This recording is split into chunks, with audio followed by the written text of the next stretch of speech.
मध्यरात्री झालेल्या जोरदार पावसानं बीड शहरातून वाहणारी बिंदुसरा नदी दुथडी भरून वाहत आहे। शहरातील दगडी पुलावरून पाणी जात असल्यानं वाहतूक बंद करण्यात आली आहे। तसंच नदीकाठच्या नागरिकांना सतर्कतेचा इशाराही देण्यात आलाय। मध्यरात्री झालेल्या मुसळधार पावसानं बिंदुसरा धरण ओव्हरफ्लो झाल्यानं सांडव्यावरून पाणी वाहत आहे, त्यामुळे नदीला मोठा पूर येण्याची शक्यता आहे। नागरिकांनी खबरदारी घ्यावी असं आवाहन प्रशासनाच्या वतीनं रात्रीच करण्यात आलं होतं। मे महिन्यामध्ये अशा पद्धतीनं बिंदुसरा नदी दुथडी भरून वाहण्याची ही पहिलीच वेळ आहे।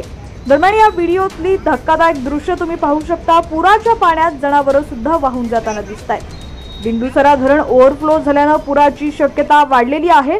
नदीला पूर येऊन दगडी पुलावरून पाणी वाहत आहे। नदीकाठच्या नागरिकांना सतर्कतेचा इशारा देण्यात आलेला आहे। दरम्यान या व्हिडिओतली ही धक्कादायक दृश्य तुम्ही पाहू शकता। पुराच्या पाण्यात अक्षरशः म्हैस वाहून गेलेली आहे। शेतकऱ्याच्या डोळ्यात देखत त्याची म्हैस पाण्यात वाहून गेल्याचं पाहायला मिळत आहे।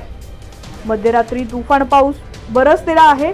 या पावसामुळे बिंदुसरा नदी ही दुथडी भरून वाहतीये। शहरातील दगडी पुलावरून पाणी जात असल्यानं वाहतूक बंद करण्यात आली आहे।